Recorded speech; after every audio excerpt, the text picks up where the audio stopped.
There's plenty of 18 people up here that have very inspirational stories and are willing to share.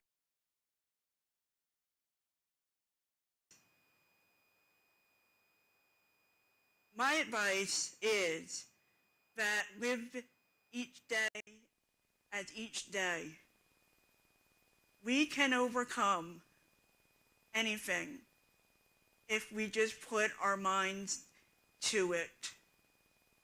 I look forward to hearing everybody's questions. Thank you. Hi, this is Janet, your mom, Jane.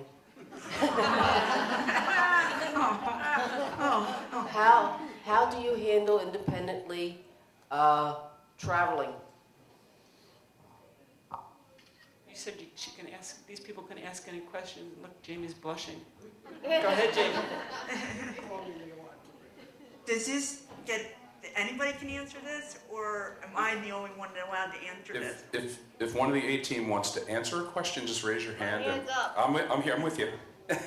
Here we go. Yeah, my name is Erica, and I live in a small town. So I am registered through, yeah. Can everybody hear me? Yep. Okay. I'm registered with the bus company in another town close to me, and I can call and schedule the ride, which is similar to a bus, and it goes door to door, but it only covers 8 towns, so it runs from 6 a.m., 6:30 a.m. to about 10 p.m., and that works. But I also have my parents around that can take me to nearby towns that I need to go to, like doctors, etc. I also have my dog with me, which helps cross streets, and that has helped me a lot in my community, at least traveling. Dula also had an answer to that question. 1 second. So I'm a guide dog user.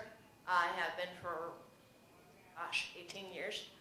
And I live in a big city. I live in Denver. We have a public transit system, so we can get on the buses, get on the light rail, get to all kinds of different places. We also have a system called Access a Ride, which runs through the bus system. Is for people who have multiple disabilities, have a harder time getting around to certain places, and so I'm also a part of that system as well. And it's also, you set up the ride and they take you to that particular point where you want to go to. So it's, you know, and being able to independently travel depends on knowing your orientation and mobility, being taught how to use a cane well. You need to be a good cane user before you get a guide dog. Palmer has an answer. Palmer, Douglas? I find that when you're traveling independently, you have to learn how to properly use a cane, as Adula said. But you gotta take one step at a time, and you gotta make sure the services are available. And if you don't have the services in a small town, then you gotta make sure for your education that you go somewhere where you can get those opportunities, because if you don't, you're going to be held back quite a lot, and you're going to be used to guiding them. And the more practice you get going on your own, the better, and the more you'll be able to adapt to those sort of situations. I have Shannon with another answer.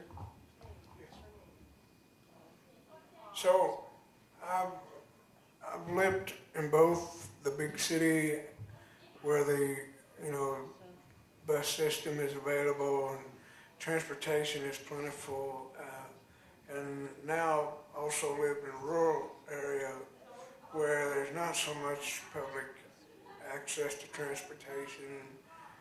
There's not always a system available. And so I've learned to adapt and to reach out and build a network of supports, neighbors, friends from my church community, friends from just my local community, and a barter for some of those services. If I need to go somewhere, sometimes I'll negotiate pay the person a small stipend, or I'll do something, spend an afternoon babysitting a child for someone in exchange for some transportation to get around. So I'll learn to adapt and figure out different ways of doing what I need to do and going where I need to go. We do have a small transit system, a door-to-door system, but it's very expensive.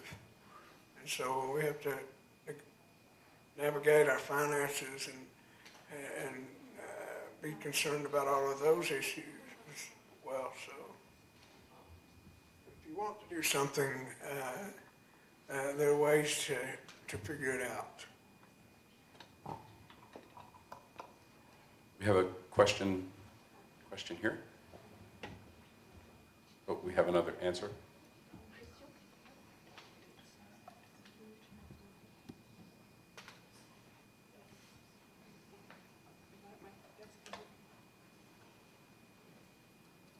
Okay.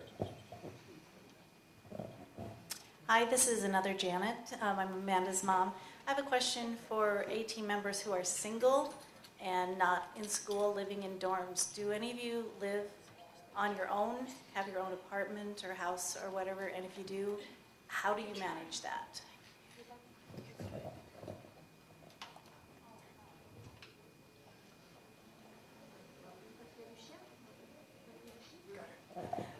This is Erica Costa. This is Erica.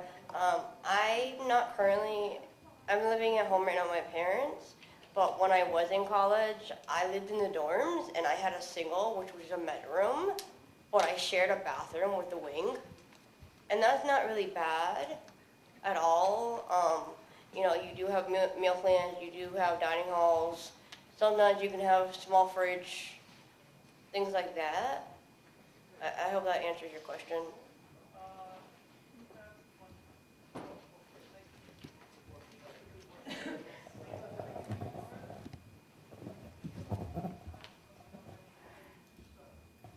Does anyone else want to give an answer?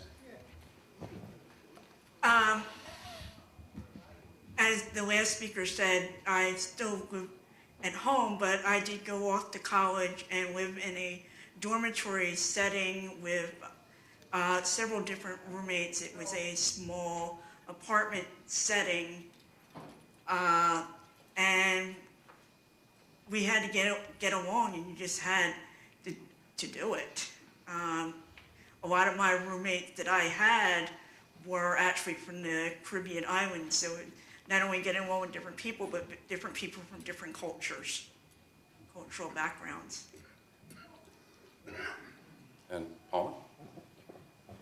So when I was at W. Ross, I was living with a roommate either in what seemed to be a dorm room or in an independent living program, and they were all very good. There were some minor issues, but you learn to work those out. And now going into college, it's going to be a little bit different. It's going to be suite with a fridge, and you got a usual table and stuff like that. And you got your own room, whereas before I was sharing a room and stuff like that. And it's kind of going to be a bit different because it's more with someone who's sighted.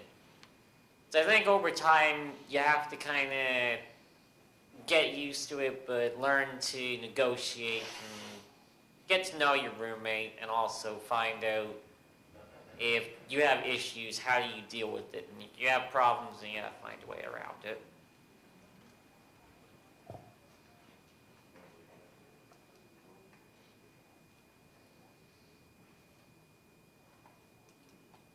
Jamie, you're the moderator.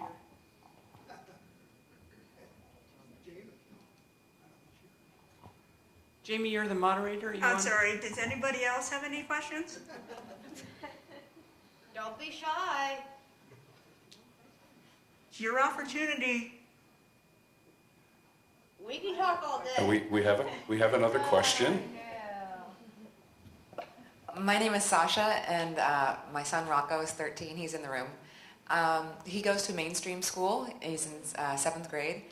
I wonder if any of you had any experiences with going to a school for the blind part-time, or if any of you went for 1 year for living skills, or any experience you've had or opinions, because we have a school for the blind about an hour and a half from our house, so he would be living there Monday through Friday if he makes that decision.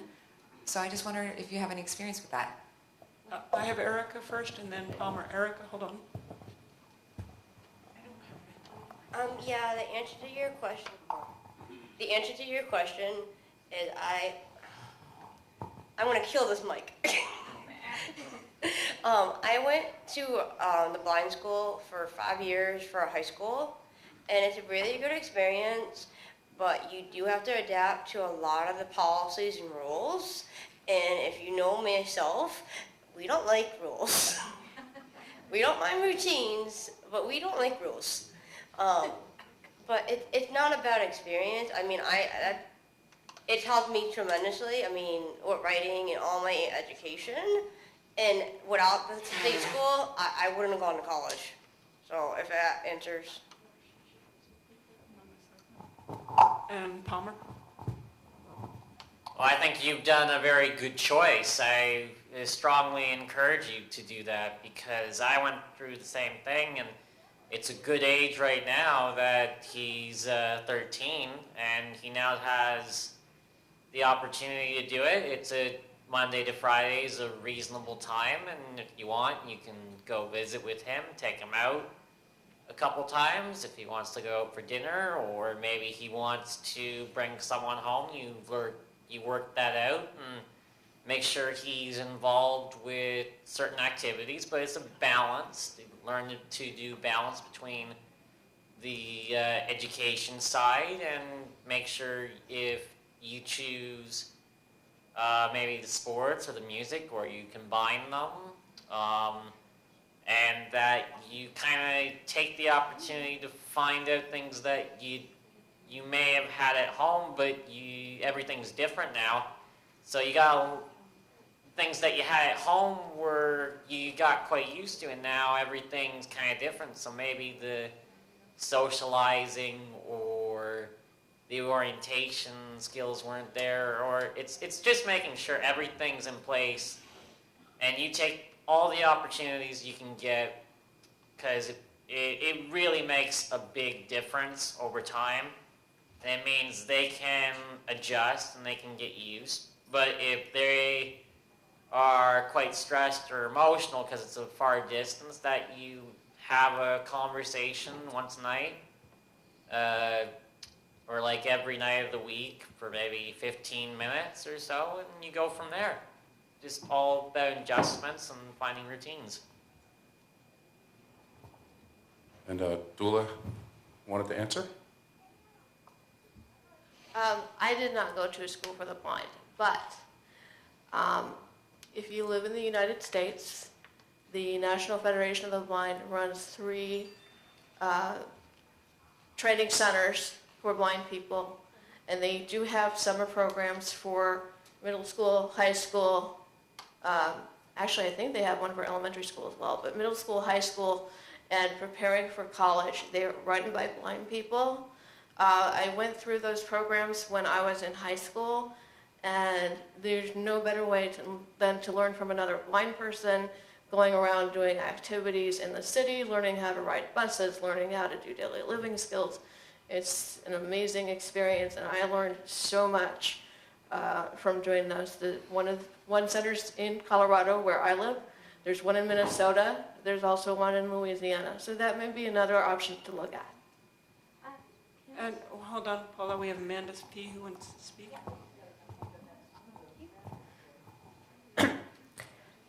I didn't go to school for the blind for normal school in the fall, but I attended summer program, and I also took 2 years for their transition program, and that actually helped a lot, because sometimes when you are getting done with your school, you graduated, and you feel like you're not ready, a transition program is a good idea.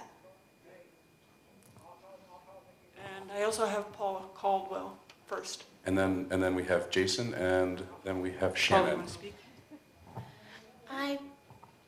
I would just like to say that I went to the school for the blind in our state, and while there are very good possibilities, you just have to. That's where I learned my mobility and things like that, and somewhat of the cooking thing. Although with our particular school, they kept us in a box, you might say sometimes. So I would definitely, and I am definitely considering the NFB Center too, just for confident boosters. But that is something to consider, because I've heard so many good things about the NFB Center. So I just wanted to say that, just to agree with. And Jason?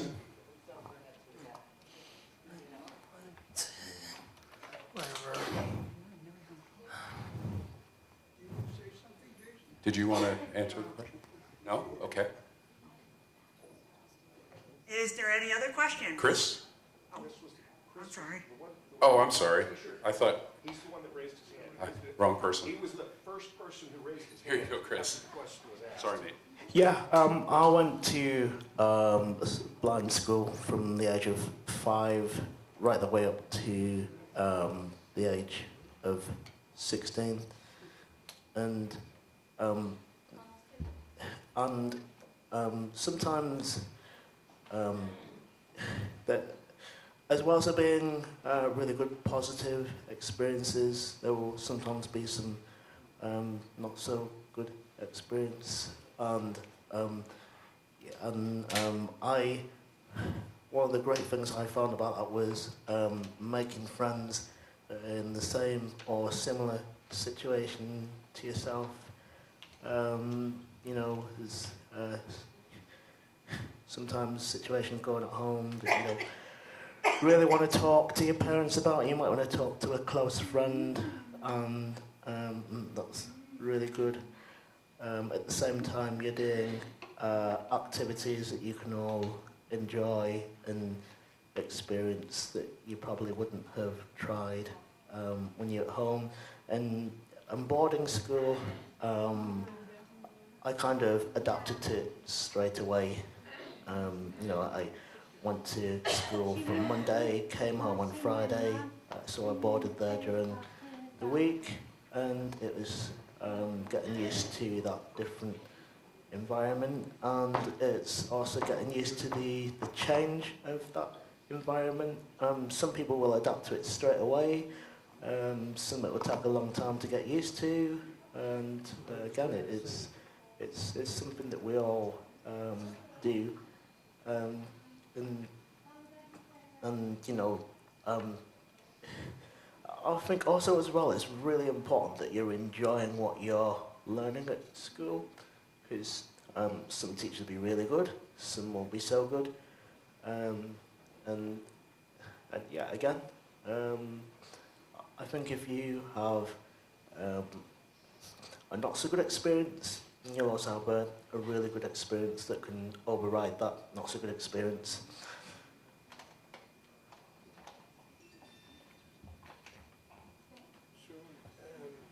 Shannon, I'll get you the mic. Go ahead. So I agree with what my fellow 18 members are saying. I went to preschool and kindergarten in a home integrated setting, and then Then I went to the School for the Blind for my whole K through 12 elementary and high school education. And so what they're saying is the School for the Blind can give you more integration, more inclusion into things like sports activities, track and field, wrestling, cheerleading, forensics, you know, there's all kinds of sports, maybe even goalball. That's a new sport that's coming out, being more popularized. And so, you know, it's a little bit more difficult to play basketball at a public school. And so there's more opportunities to, you know, socialize and interact with other folks who are experiencing blindness. You know, kids are in school are hard on each other, no matter whether you're in a public school or a school for the blind. That's just par for the course. But again, like one of my friends was saying, you know, you still have opportunities to go and, you know, visit and in America at least, they transport children home a lot more now, at least than they did when I was going to school. I'm a bit older than some of the folks up here, but you know, it's a lot more equal opportunity, a lot more choices now than it was when I was coming up and going to high school. And there may even be, in my junior and senior year in high school, I was given the opportunity to go to public school half a day and take so many classes at a public school with sighted kids. So there may still be some opportunities to have both worlds, so to speak. You might just explore, you know, again, all of your options. Is there anybody else who wants to speak on that topic?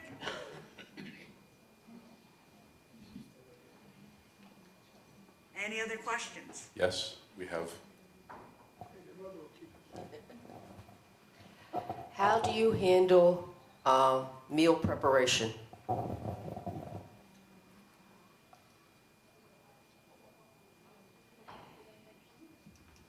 I've got Amanda here. The way I do it is my parents and I, we decide what we're going to have and we prepare it in the kitchen and then put it on a plate and take it to the table. So that way there's no temptation to get seconds or overdo anything. Thank you. I think Dula is next, Palmer, and then you. Well, I'm the cook in my house, so, you know, we sit down and make a list and go to the store, get what we need, and cook and eat just like anybody else would. I have Palmer here. Well, the meal side for independently, from my experience now, is gone to crockpot, of course, as a lot of you heard. But I think if you set up a tactile system on your oven, or knowing where all the flat surfaces of the stove are, then you can easily get around those areas. As far as, say, amount of meals or how big the plate should be, I think giving a big portion and then asking yourself, well, or waiting, do I need more, or if I eat this amount, how will I feel? Or I think just waiting too, and just giving a couple minutes. That's another idea.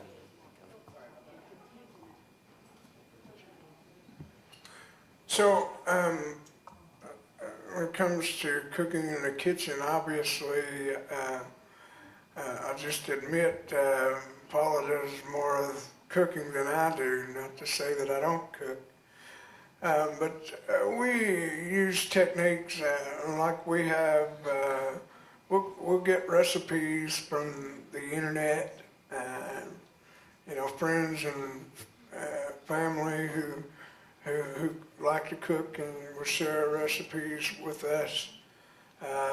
We use the crock pot sometimes so that we can, you know, make like a big soup because we have busy schedules. We're out and going a lot, so it's easier just to, you know, put something in that crock pot and let it go all day, and you have nice dinner when you get back home for the evening. When we choose, you know, recipes that are easy to follow with easy ingredients, we don't take, you know, a lot of complicated and real fancy, you know, gourmet type, you know, preparations. We use simple, you know, just simple things that, simple things that to make a meal. And so we also use labels. We have a little label gun, and you know, kind of the same type of, you've seen the print label guns with the label tape out there. We have one that's Braille, and so we'll mark our cans with a couple of letters, Braille letters, and you know, just kind of label stuff so that we know what we're getting when we go to the store, and you know, things like that. Just help us prepare and know what we're getting into. You know, you just learn over time techniques, kind of learn and set a timer for how long it takes to fix, you know, bake some chicken or cook some meat or pasta or whatever. You kind of just learn that. You know, you kind of taste it and see if it's good and done, or if it needs to cook a little longer. But set a timer, just some of those things that we picked up over the years.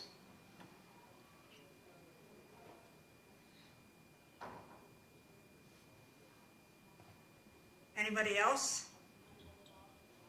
I would just like to point out.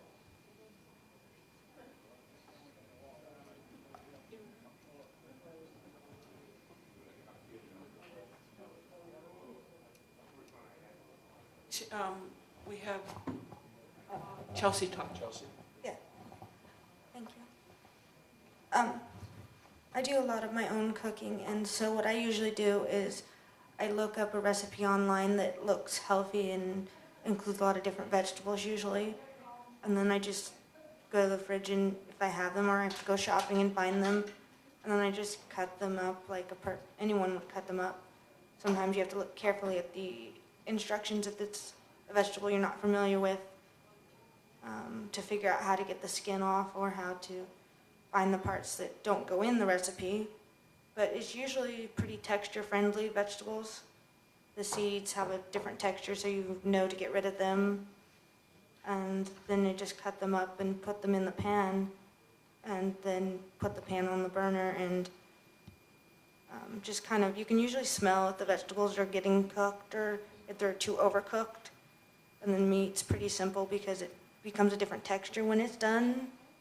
So you just kind of have to cut it open and keep watching it and stirring it around and adding what you want to add. But as long as you just be careful and do things slowly or not in such a big hurry, it's not too difficult to cook. Paula, do you want to say something? Hold on. I would just like to point out some things that I have tried in the crock pot that nobody has ever heard of. Like one time I tried turkey burgers and like already made out, and one time I tried hamburger and I drained it in a colander after it was done and rinsed it off with hot water to get all the grease off. And I let it cook overnight. And sometimes what I have done is peel potatoes the night before. If you're going to fix potatoes or whatever vegetable you're going to cut up. And also, I call on people to help me cut up vegetables or fruits that need to be put in the freezer so they won't ruin. And then we just take them down and use them in little Ziploc bags. And that's the same with chicken or whatever you're getting. And so I just wanted to point those out. And also, I use a Foreman grill for chicken or hamburger. That way all the grease will go into that little tray and there's no grease in your meat. So Thank you, Paul.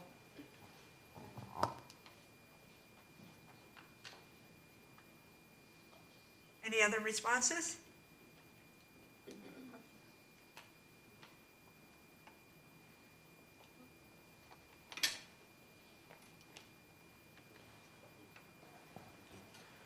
Any other questions? Chris had a response.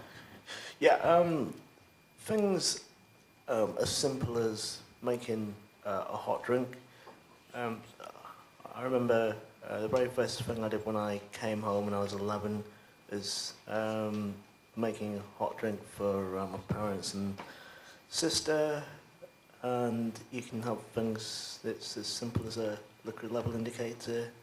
It just basically goes on the rim of your cup or tumbler. And that was something I found useful because I remember being shown how to do that at school.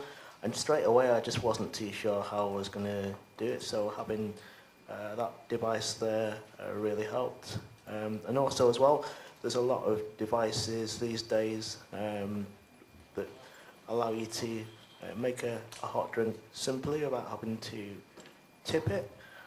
It's a device called a hot shot beverage maker, and it's really useful because you don't have to tip it, and you can set it up so that it puts the right amount of liquid in your cup. So even if it's a small cup, it can dispense that right amount of liquid.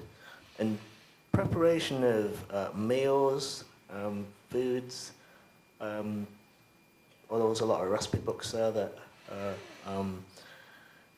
only come in one format. We have an organisation in the in the United Kingdom called the RNIB, stands for Royal National Institute of Blind People, and they have put together an extensive range of recipe books in alternative formats, and it's all kinds of recipes, including the preparation, but they also have a lot of gadgets that make food preparation really simple, from peeling veg and fruit to making something as advanced as, say, a pastry-based thing.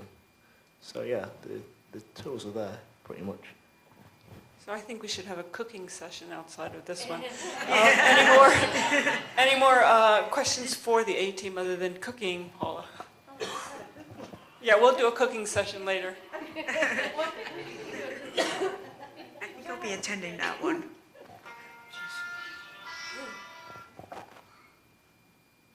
Hello, my name is Mike, and I'm going to ask a question about one of the two topics that is said should never be brought up in a formal conversation, but they said we can ask anything. I'm a licensed minister, so everything that I do in life has a religious or a spiritual undertone to it.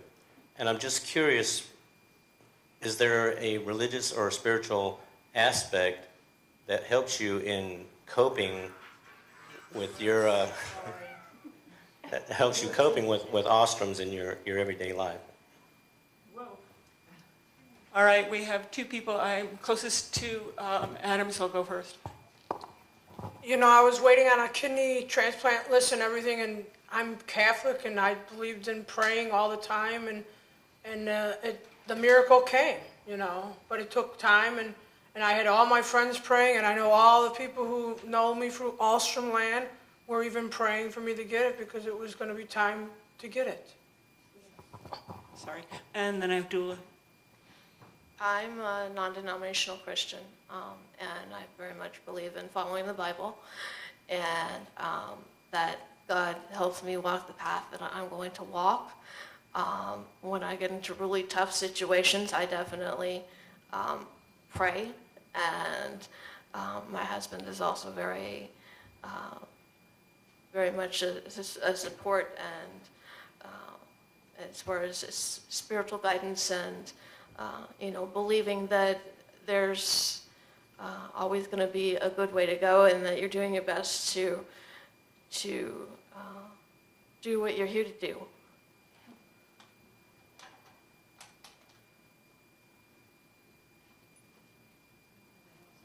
I have Paula again.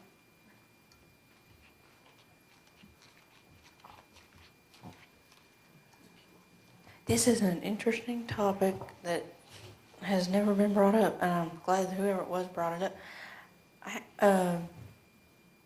What we do is we attend church, and we also pray, and we also and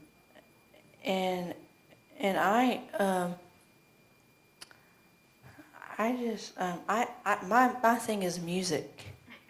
I love to sing inspirational music, and in church, and we get to volunteer in the prison ministry that we'll go into, and it really helps to get out and do things. I think a faith-based session should be brought up in the future, a faith-based coping with Alström syndrome. But I will leave it at that. Music is such a big part of my life in coping with, as a spouse, with someone with Alström syndrome.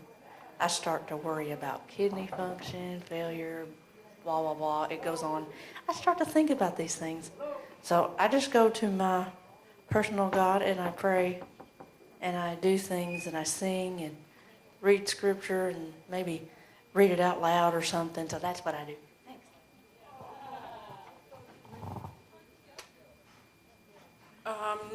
Who is that?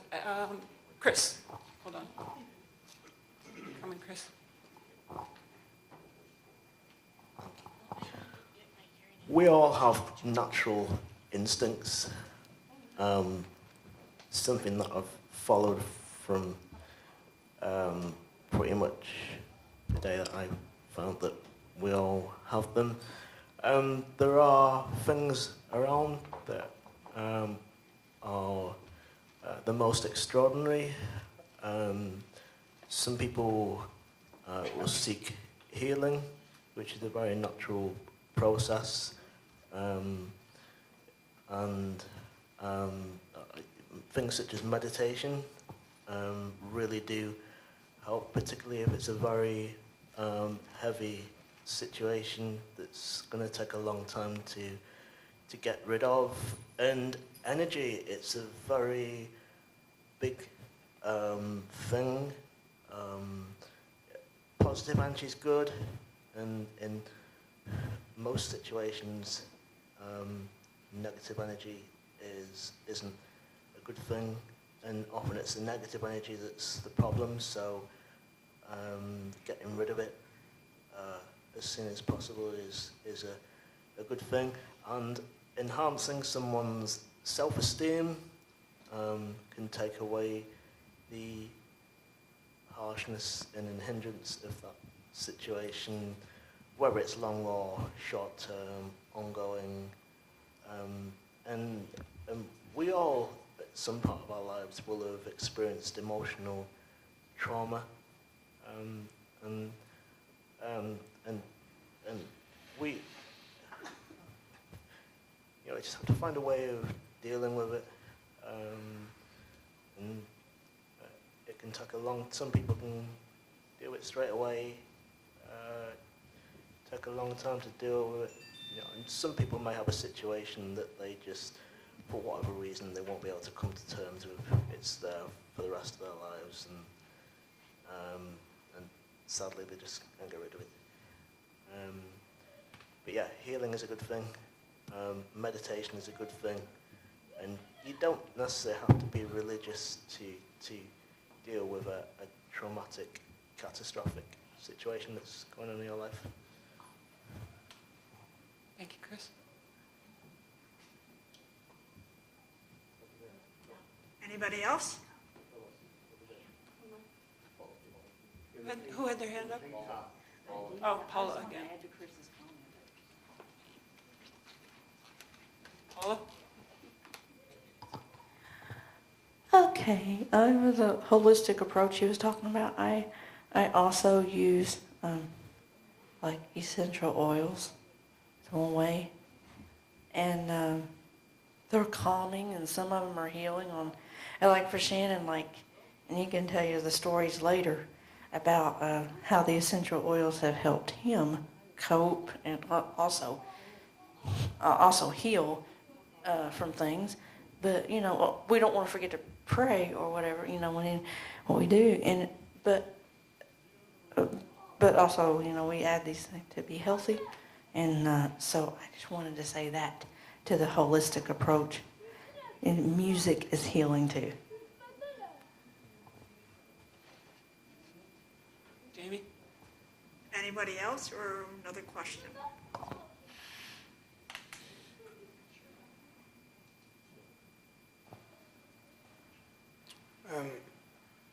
Obviously, I've lived, a good 40 years with Alström syndrome, and a lot of that time has been, isolating for me before I found this wonderful family, Alström Syndrome International.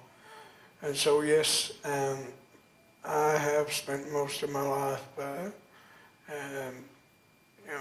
clinging to a higher power, God, as my source of strength, inspiration, and though everybody probably feels a little bit differently, we all have our own opinions, and we had to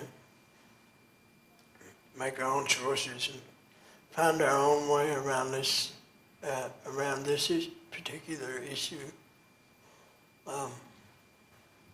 As to me, so I get my strength from God. I work and lead a 12-step program in my church,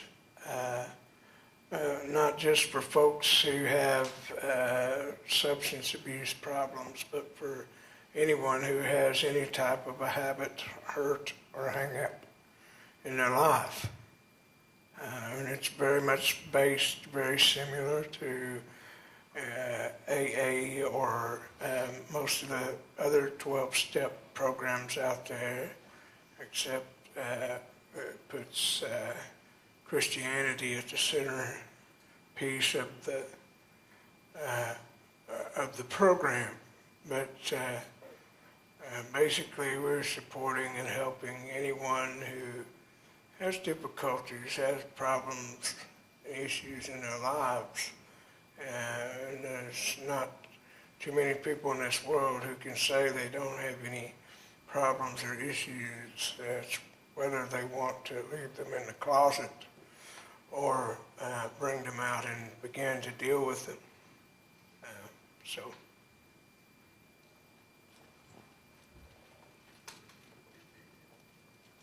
Anybody else?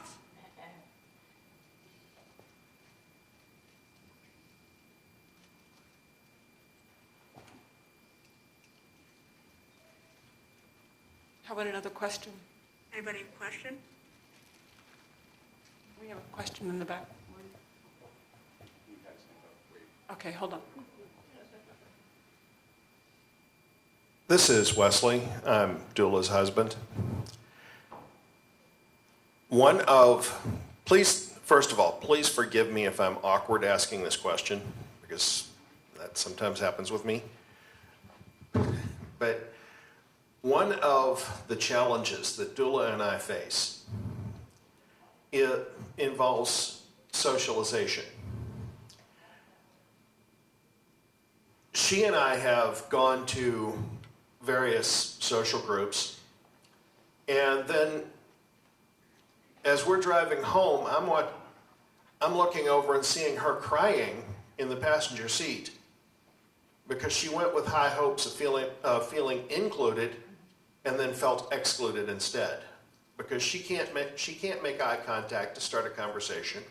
Sometimes when there's a lot of background conversation going on, if she can't understand what's being said. She has trouble following the conversation. And being a husband, I don't like seeing my wife cry. I was wondering if anybody had any ideas for how to combat that situation. Because, like I said, I don't like seeing my wife cry.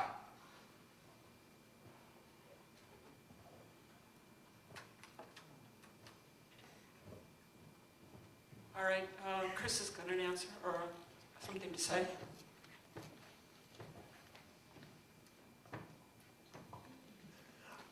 Isolation, exclusion, it is a massive problem.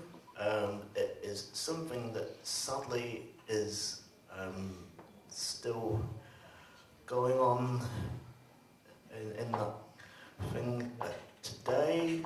I have that problem in groups as well, and one of the things that I've had to do is, the small group,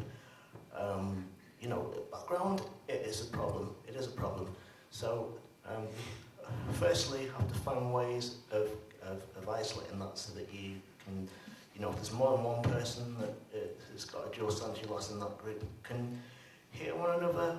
And so, it's common politeness to just say, can you all speak one at a time so you can hear what each other's saying, and get across what you're going to say. And in a lot of these social groups, because there's so many people, that's not always considered, that's not always respected, and I do find it's making that bit of awareness. And as for social groups in general, socialisation, going out there where there's a lot of noise as well, there are pieces of equipment that you can use that have communication programs built in that, they don't necessarily isolate the communication, they still keep that wave of communication open. So, you have a situation where you can't use hearing aids for whatever reason. That form of communication is still open. You can still communicate with one another in a way that, you're still talking, but at the same time, you don't feel that extreme bound of isolation, and it is a big thing,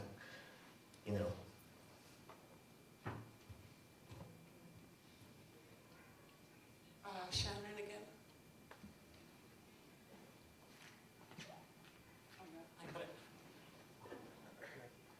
I have to agree that my friend. I have to agree that what my friend said is so true. That isolation, we all of us deal with it in some way or another. It takes time to learn to be assertive. I want to use that term, assertive, to speak up for yourself and say, I need some accommodations in order to participate in this group.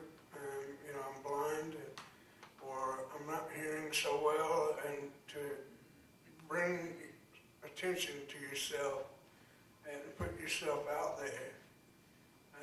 I'm just learning to, I've been an advocate all of my life, and I've learned how to teach people these techniques, but we don't practice what we preach so well. When it comes to me, when it comes to, the person, you have to learn that skill of being able to feel comfortable in your own skin. And,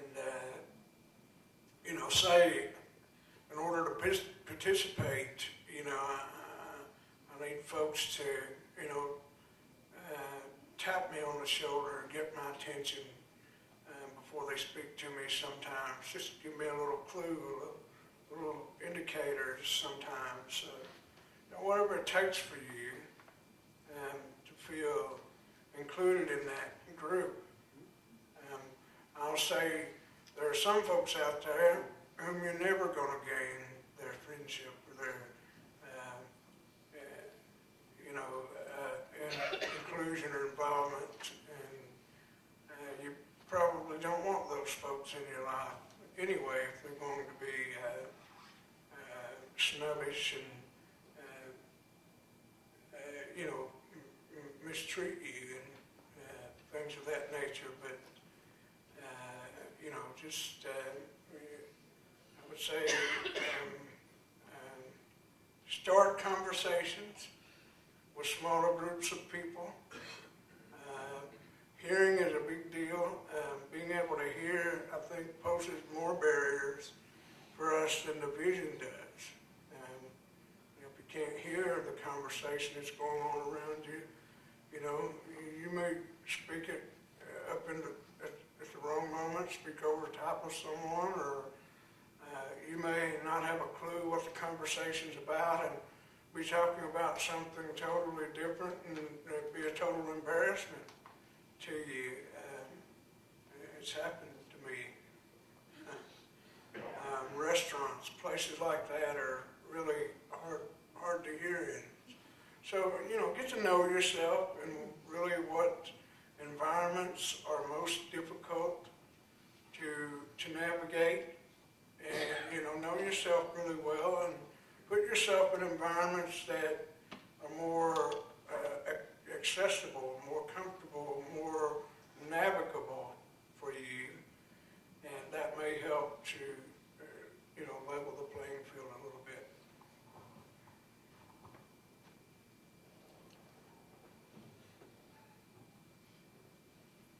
Is there anybody else for that question?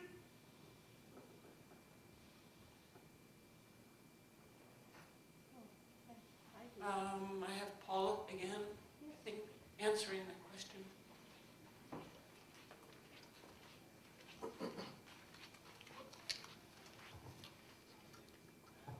Sometimes what happens is when we're in a loud crowd at church or in a restaurant or at a family thing, when we get home, sometimes what I will do is at the gathering, I will kind of tell Shannon what they're talking about, if I can keep up. And sometimes it's hard for me to keep up with all the conversations going on around at the same time. So I try to choose what would be the most interesting conversation and try to voice interpret that conversation and repeat what they're saying. And some people don't understand what in the world I'm doing. Why are you repeating after me? And I have to explain, well, you can't hear very well in this loud, noisy environment. So then I have to, it's like a voice interpreter. It's like an interpreter trying to help participate in the conversation.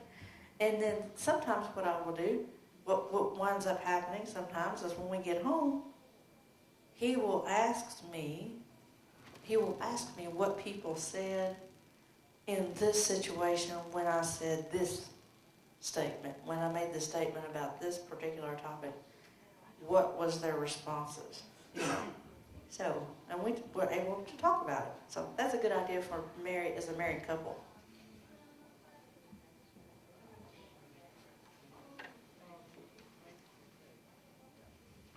There's another question, I think. Are there any more questions?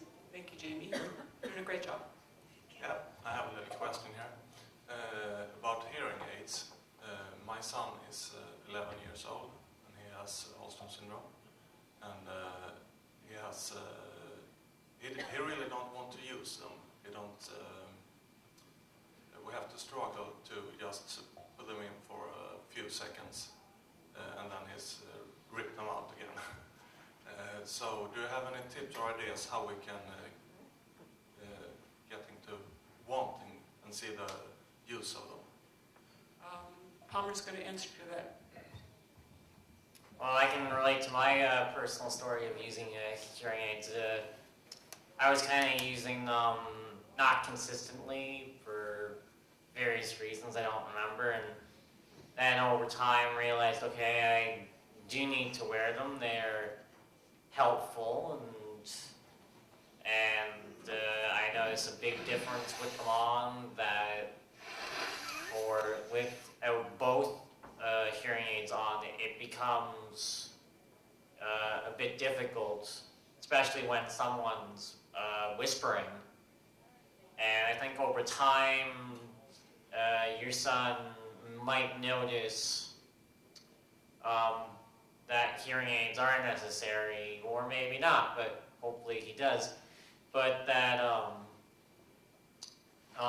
that if trying to give maybe scenarios, well, if the sound was loud, very low or silent or muted, could you hear that or not? Or if, and also too, I find in the very, very noisy areas, people have to speak up and such, or I have to try and lean to hear them. And also too, wearing hearing aids can be difficult when it's windy. You have to turn your head away from the wind just to hear the person talking to you. So those are just kind of some of the difficulties with hearing aids. But they are very useful when you're trying to talk to someone. And even if he has maybe one in, that might be helpful. But another question might be as well, have you had any, have you seen any doctors about hearing and gone through the actual hearing tests? Because when I was going through it, I didn't, I found over time that I needed it, hearing aids after lots of tests and doctors saying that you have trouble hearing silent things. And before I was using hearing aids, I would have had tubes put in my ears, but those don't last very long. So hearing aids, I would say, is a very long-term potential. I think, one second, Amanda, one part of that question is, how did you make that decision, or how did you persuade yourself to put the hearing aids in? I'm going to give this over to Amanda.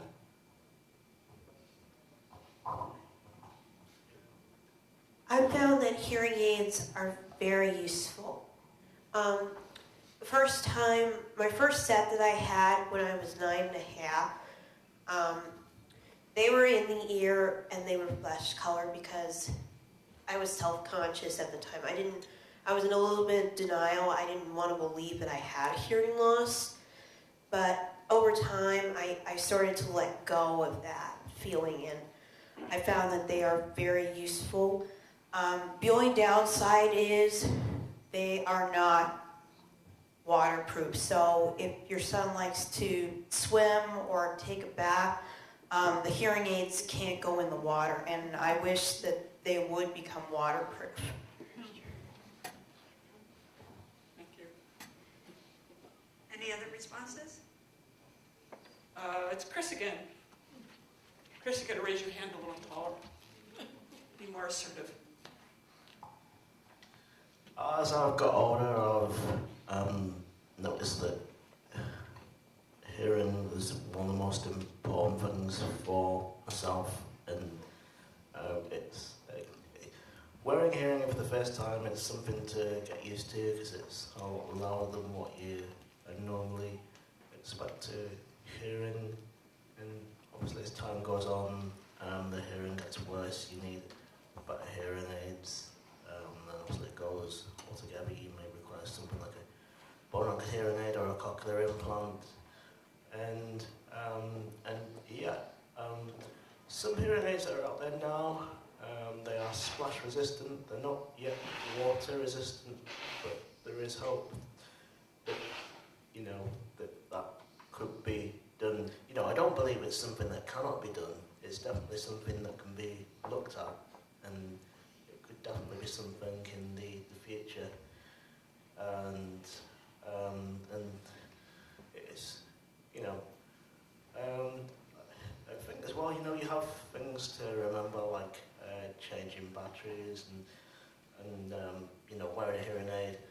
To begin with, you're thinking, you know, oh, how is this going to help my life? And then eventually it just becomes a thing that you do and use every day in everyday life. Phyllis, if I Yes. if I may, can I paraphrase? Yes. So I think the challenge, Ole, the challenge that Ole might be facing is think back to when you were not adults and you first had to get hearing aids stuffed into your ears and you didn't like it at all and you wanted to rip them out. Was there anything that helped you turn the corner and accept them, and whether it was something physical or emotional, what helped you tolerate the hearing aids as a child? I'm going to start here with Erica. Thank you. I think it's just like over time, it's just like wearing glasses. I mean, at first you don't want to wear them, you bite on the ends, this and that, and then you get used to wearing it, and then you find out what works for you, adapting to yourself. I know for me now, I can't hear anything without my hearing aids. I won't, go outside without my hearing aids. But in time, wear them for an hour, and then gradually build up to the full day wearing them. Or wear one ear at one time, or wear them together. But slowly, 20 minutes, half an hour, to an hour, and then you'll get used to it. You'll get used to it, and then you'll build up to that time of wearing them all day long, or even all night long. Thank you. I think Palmer's next, Shannon. I found that when any technology or hearing aids, it took a bit of time to kind of get used or adapt, and also thinking of, well, why do I have, or why am I using these devices, and what's the advantage, what's the disadvantage? And take, as Erica said too, just adapting and getting used to having them, and maybe what your son might need is practicing a routine of when I get something new, what do I do to slowly integrate in to using it itself, so that way if I do get something new, I know what to do, how long it may take to adapt to using it, or determining what's the advantages to disadvantages. I may overstretch my boundaries again, but I know this is Ask the A-Team. Would the A-Team mind if I ask any of the families here if they've got a tip or trick that might help? Is that okay with you guys to ask them? Yes. Does anyone want to say anything? I felt with both my children, when they first got the hearing aids, they went through several years and several times getting tubes in their ears to help with fluid in their ears. And once they got the tubes, they could hear fine. Then it got to the point where it wasn't a problem with water in the ears and getting the tubes. They had hearing impairment. And they more or less adapted very well to hearing the hearing aids, because if they didn't have the hearing aids on, they couldn't hear anything. And when the hearing aids were in, they heard, perfectly normal, and they could hear conversations in the house. And when we asked, we talked to them individually or as a group at dinner time, they could handle the conversation because they could hear us. And without the hearing aids, they could not. So they adapted very well. And I think that's, it kind of looks like when my son Jason was young and the vision problem, that he was prescribed glasses when he was 3 months old, and he would not wear them, and he never did tolerate them. And it got to the point where the glasses weren't going to do him any good anymore. So, they just have to learn that, hey, this is helping me. And it's an individual thing.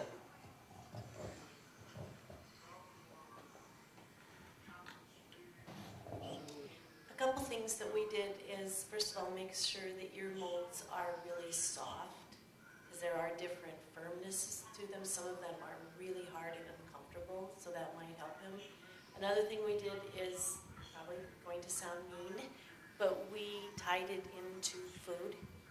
You know how Alström people are about their food and their schedules. And so instead of having all the and what you say at meals, it was, let's eat, you wear your hearing aids at the meals so we can talk. And then afterwards, okay, take them out now, that's fine. But if you want to talk to us and you want to eat, you wear your hearing aids. And it was kind of tough love, and that helped us. BJ's an old lady now, so going back to when she was this small is we had bully situations where people would make fun of, and especially if they're in any kind of mainstream situation, and she wouldn't tell me. She would hide them under her hair because she knew without that she couldn't hear anything. So after finding out what was going on, we addressed that situation, and then we tried to incorporate it where it would be more of a fun situation, or we found other kids that would ask positive questions about our hearing aids. But once you educate those people that are around, it helps them more than anything.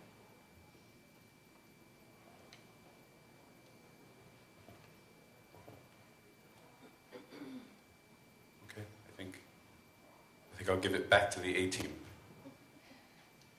Or other questions? Any other responses to that?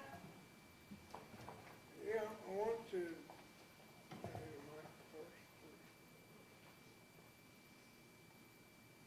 I want to say that when getting hearing aids, there are a lot of different materials or types of molds available on the market. So when you're getting your impressions made, you know, really be specific and talk to your audiologist or your doctor or the hearing aid provider ask them about, you know, what's available, because there are products out there when they're making the hearing aid molds that fit in your ear that can make the hearing aid mold really flexible and softer.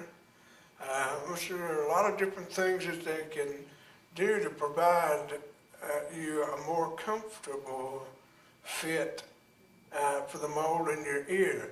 So I would really be sharing and talking to your providers at your next mold fitting to see if there's something that's more comfortable for you out there. And I would say that for me, when I got my first hearing aids, you know, it takes a while to learn any new, to get used to any new new device that you add, no matter what it is.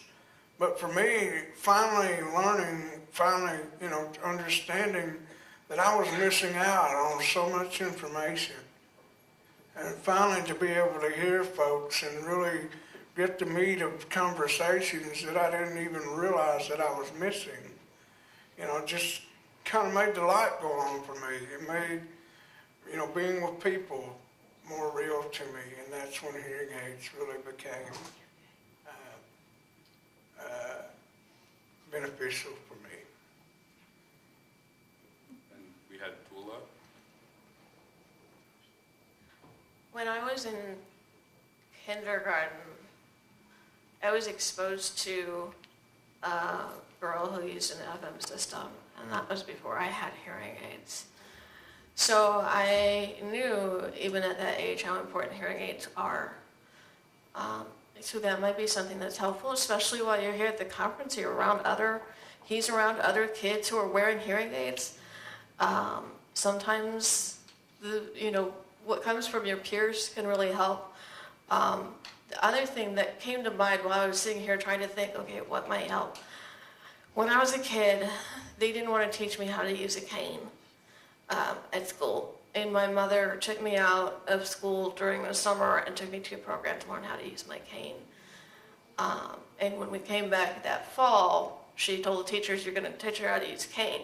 But she also had to fight with me because I didn't want to use it. And one of her things that I remember to this day of her saying is, what had happened if we were out somewhere and you got lost or we got separated, something happened, you would need your cane. So if you could come up with a situation where hearing aids would be important in a situation that he might be in, that also might be useful.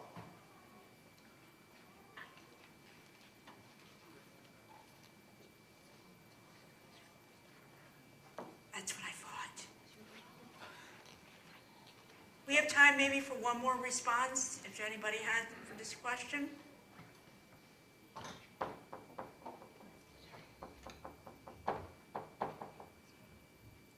Anybody going once, going twice? No. Don't. Well, I want to thank everybody for. Excuse me, Jamie, we have one more question from Caroline. Thanks, Jamie. You're welcome. My name's Carol, I'm Chris's mum. I have a question for all the A-team members, and I'm sorry if this might take you over time, but as a parent, I want to do everything for my child, my adult child, and support him.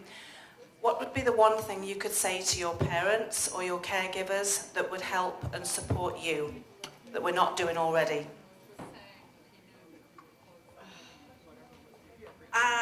One thing in my household, if I put something somewhere, don't move it. Yes, you are right.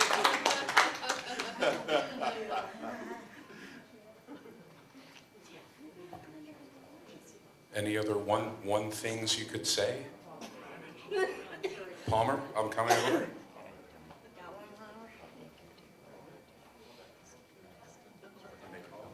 Yes. Yes, I understand what you mean. Well, if you're living at home, the thing could be to look and see what you need and what you don't need talking with your kid. And then if your child, or adult child in this case, is going to live on their own, you guys see what's there and then make sure you're able to go out and find the resources you need in that apartment or home from what's not there. I have Amanda here, hold on. I would say to just be patient and understanding of what your child or adult needs. And doula, I'm on my way over. When I was growing up, I have to say that for the most part, I was lucky am lucky to have a father who has a very thorough background in biochemistry. However, he is very much a take care of my little girl, even though I'm grown up now.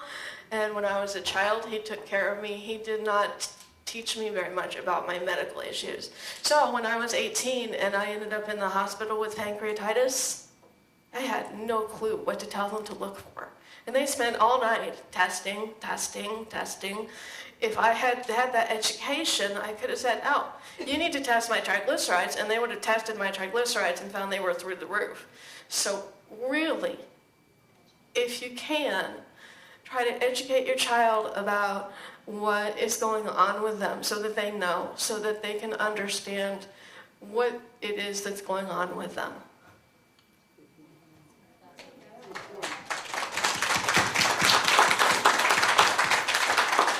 So I think that's a great way to end this. That was great, Dula. And I think we have activities to go off and have some lunch. Oh, wait, food. All right, thank you all for coming, and feel free to ask the A-team anything you want throughout the course of the conferences and many more to come. See you all later.